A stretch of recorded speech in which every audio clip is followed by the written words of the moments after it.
At 65 years old, 70% of American women have less than $100,000 saved for retirement. I mean really saved. Not in a house, not in hopes. And most of us have spent the last 40 years working so hard, we forgot to ask if we were actually building anything. I'm Margaret. I'm 75 now. And I'm telling you this because 3 years after I had absolutely nothing at 65, I became a millionaire. Not a story, not a fantasy. Real money, real time. And the truth that nobody tells you is that it's possible, but not the way you think. Does that sound like a story you need to hear? Because I've been where you might be right now. Terrified. Confused, looking at numbers that don't make sense and wondering how you got here. And if you stay with me for the next 20 minutes, I promise you this isn't going to be one of those videos where someone sells you a cryptocurrency dream or tells you to flip houses you can't afford. This is a real woman who did real things and got real results. Not because I was lucky, because I finally understood the game.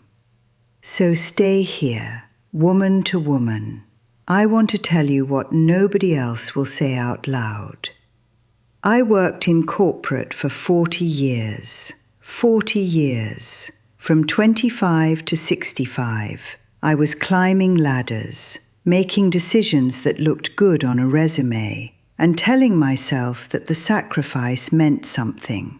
You know, I had the title, I had the business card, I had the corner office for the last 12 years, and I genuinely believed that meant I had security.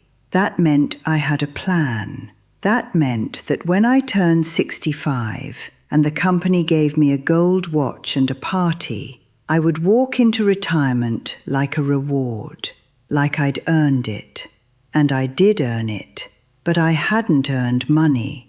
I'd earned stress. When I actually sat down with a financial advisor at 64, a real one this time, not the guy at the bank who was trying to sell me a mutual fund, I opened a folder I hadn't looked at in years.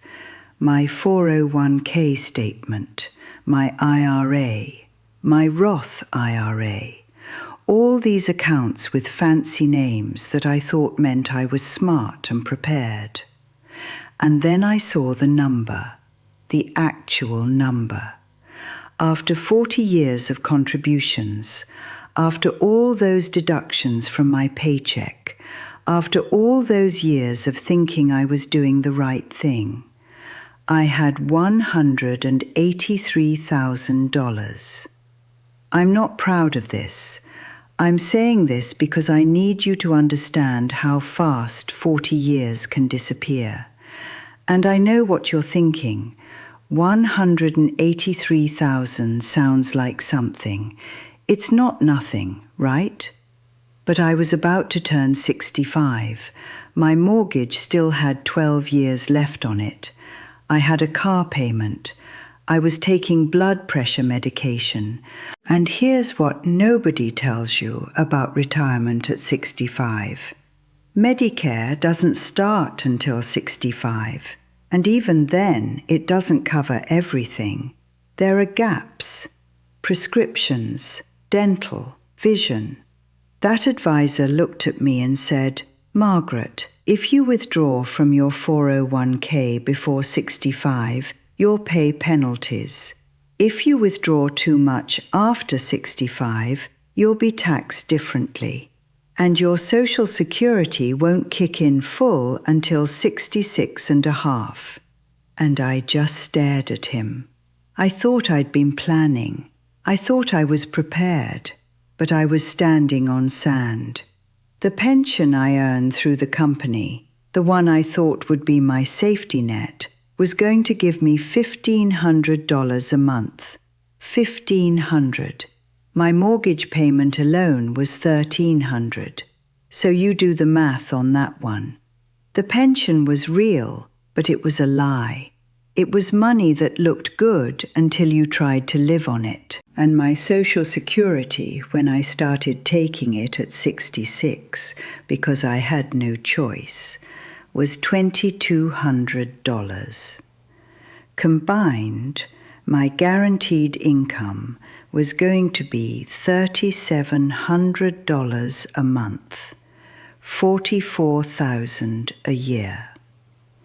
In 2019, when I was dealing with this, the average American woman in her 60s was spending about $55,000 a year.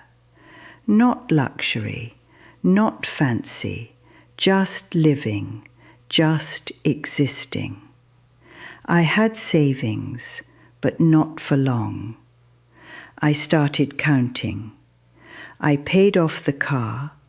I refinanced the house, even though I hated extending the payment, because at least I was paying less monthly. I cut up credit cards I'd been hiding from myself. And you know what I realized? I'd been carrying about $19,000 in credit card debt. $19,000. At interest rates that made me want to throw up. I'd been so focused on my 401k and my pension and my future that I never looked at the present I was already drowning in. By 65, after I paid off the credit cards and refinanced the house, I had exactly $37,000 left. 37. After 40 years of work, after sacrifice, after promising myself this would all mean something. And I remember sitting in my kitchen, holding that old bank statement, and I just wept. I mean, I wept. Because I realized that I'd spent my entire adult life making money for other people. And I'd become so good at giving it away, I'd never learned to keep it. I'd never learned to grow it. I'd never even learned to see it.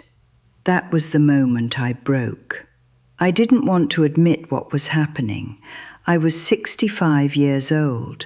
I was supposed to be transitioning into something peaceful, something earned.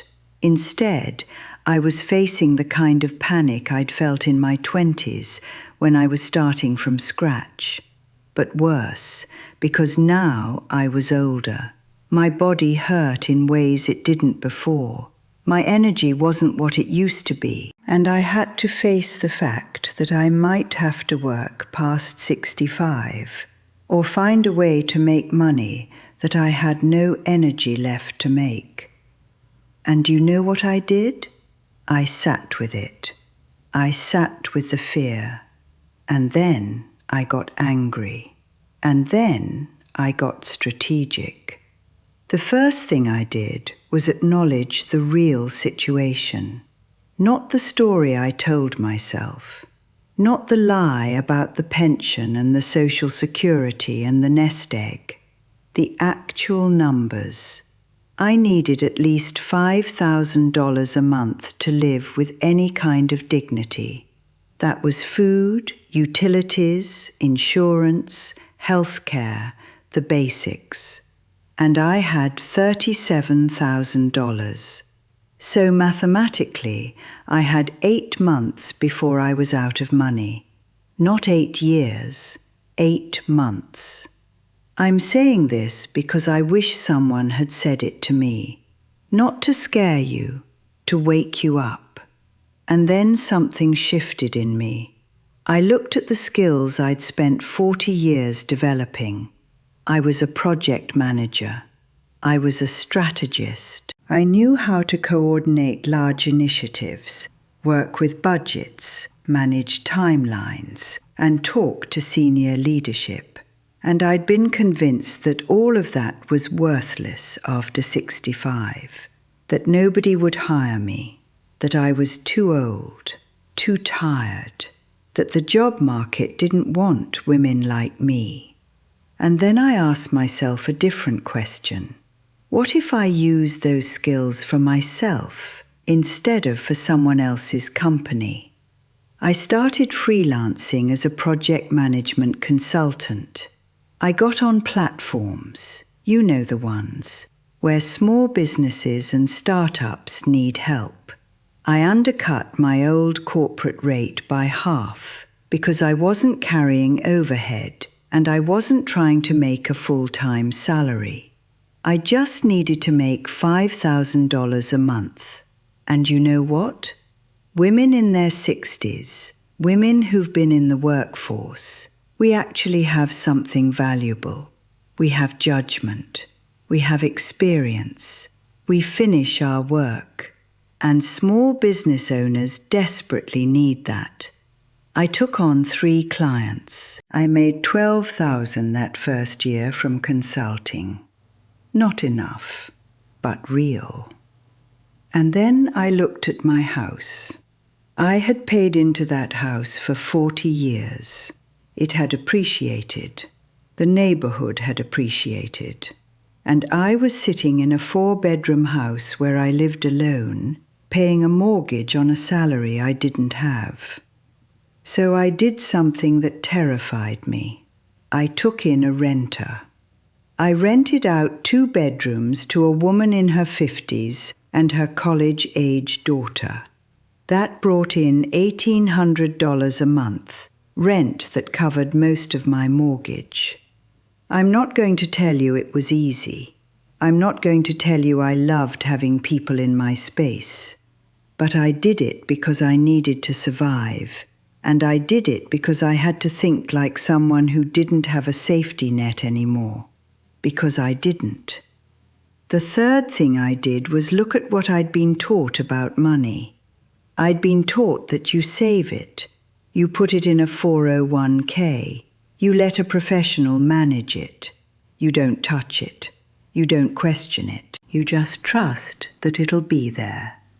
And for 40 years I did that. And I ended up with $183,000, which sounds like a lot until you run the actual numbers and realize it's not. So I took the $37,000 I had left and I did something crazy. I paid off my house.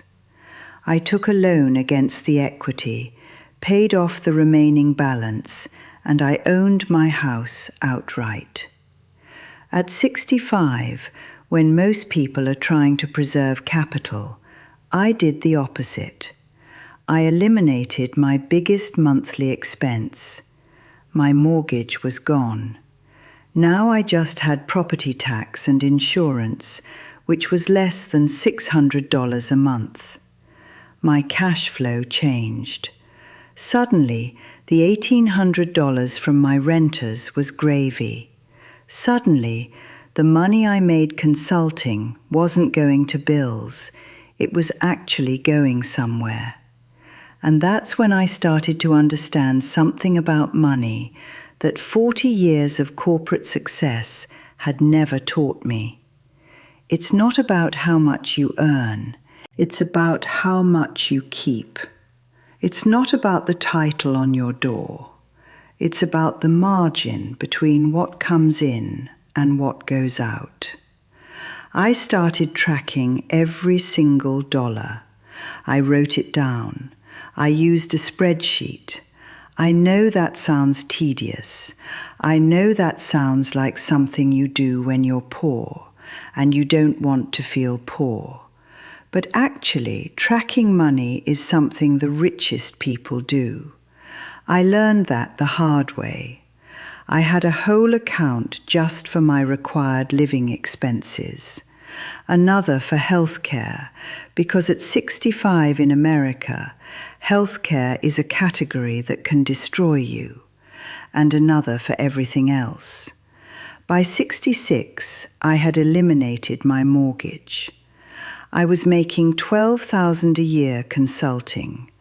I was getting $1,800 from rent. That was $30,000 a year without touching the $37,000 I still had in savings. And here's the thing that changed my mind about everything. I started investigating my Social Security options. I'd taken it at 66 because I panicked and thought I needed it. But I didn't need it yet. I needed the work I was doing. So I made a decision. I suspended my Social Security at 67. I stopped taking those checks. And because I suspended it before I turned 70, my benefit went up. Every year I didn't take it, it grew. It was the one thing I could do to increase my guaranteed future income without working harder. I also maxed out an IRA. I know that sounds like something only rich people do, but at 65, 66, 67, you can contribute money to a Roth IRA and it grows tax-free. I took the consulting money I wasn't spending and I put it there. $5,500 a year into a Roth that my government was actually giving me a tax incentive to fund. It wasn't much, but it was compound growth. It was future money I was building right now. And then I did something that scandalized my friends. I bought real estate. I know. Everyone says you can't do that as a retiree without income. But I had income now. It was consulting income, which is considered self-employment income, and a bank looked at my actual cash flow and said yes. It was small. It was a one-bedroom condo in an emerging neighborhood. It was $35,000.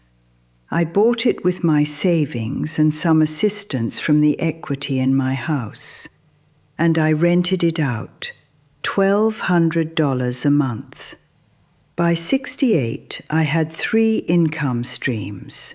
Consulting, which by then I'd grown to $25,000 a year because I'd gotten better at it and started charging more. Rental income from my house, $1,800 a month. And rental income from the condo, $1,200 a month. That was about $53,000 a year in cash flow. My required expenses were about $35,000. I had $18,000 a year left over. And I started putting that straight into building a real portfolio. I opened a brokerage account. I started buying index funds. Not individual stocks, not cryptocurrency, not some hot tip from a neighbor, just boring, documented index funds that track the market. I put $15,000 a year into those funds.